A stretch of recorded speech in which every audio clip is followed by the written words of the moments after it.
மாவட்டம் சூலூர் அருகே petrol lorry ஓட்டுநர்கள் தங்கியிருந்த வீட்டில் தீ விபத்து ஏற்பட்டிருக்கிறது. 3 பேர் உடல் கருகி உயிரிழந்திருக்கிறார்கள். கூடுதல் விவரங்களை எமது செய்தியாளர் நவமணிகண்டன் வழங்க கேட்கலாம். வணக்கம் நவமணிகண்டன், என்ன நடந்தது? முழு விவரங்கள் என்ன? கோவை மாவட்டம் சூலூர் அருகே உள்ள முத்துக்கவுண்டம்புதூரில் திருமூர்த்தி என்பவரது வீட்டில் டேங்கர் லாரி ஓட்டுநர்கள் 7 பேர் தங்கியிருந்திருக்கிறார்கள். இவர்கள் நேற்று 12 மணி, அதாவது நள்ளிரவு 12:30 மணி அளவில் 7 பேரும் அந்த வீட்டில் இருந்துள்ளதாக கூறப்படுகிறது.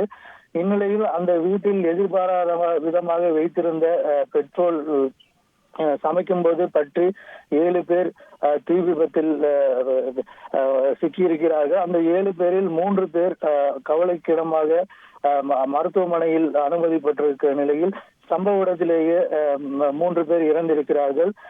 இந்நிலையில் இந்த சம்பவம் தொடர்பாக சூலூர் காவல்துறையினர் சம்பவ இடத்திற்கு வந்து உடலை கைப்பற்றி பிரேத பரிசோதனைக்காக அரசு மருத்துவமனைக்கு அனுப்பி வைத்துள்ளனர்.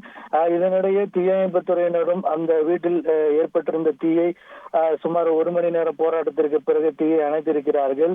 இந்நிலையில் 3 பேர் இந்த சம்பவத்தில் உயிரிழந்திருக்கிறார்கள். இந்த உயிரிழப்புக்கான காரணம் குறித்தும் ஏற்கனவே இங்கு ஏதோ மது அருந்தி இந்த உயிரிழப்பு ஏற்பட்டிருக்கிறதா என்ற கோணத்தில் போலீசார் தற்போது விசாரணை மேற்கொண்டு வருகின்றனர். இந்நிலையில் இந்த 3 பேர் தீயில் கருகி உயிரிழந்த சம்பவம் இப்பகுதியில் பெரும் பரபரப்பை ஏற்படுத்தியிருக்கிறது. போலீசார் தொடர் விசாரணை மேற்கொண்டு வருகின்றனர். விசாரணைக்கு பிறகு எதற்காக இந்த தீ விபத்து ஏற்பட்டது என்று தெரிய வரும். விவரங்களுக்கு நன்றி நவமணிகண்டன். செய்திகளை உடனுக்குடன் தெரிந்து கொள்ள உடனே சப்ஸ்கிரைப் பண்ணுங்க.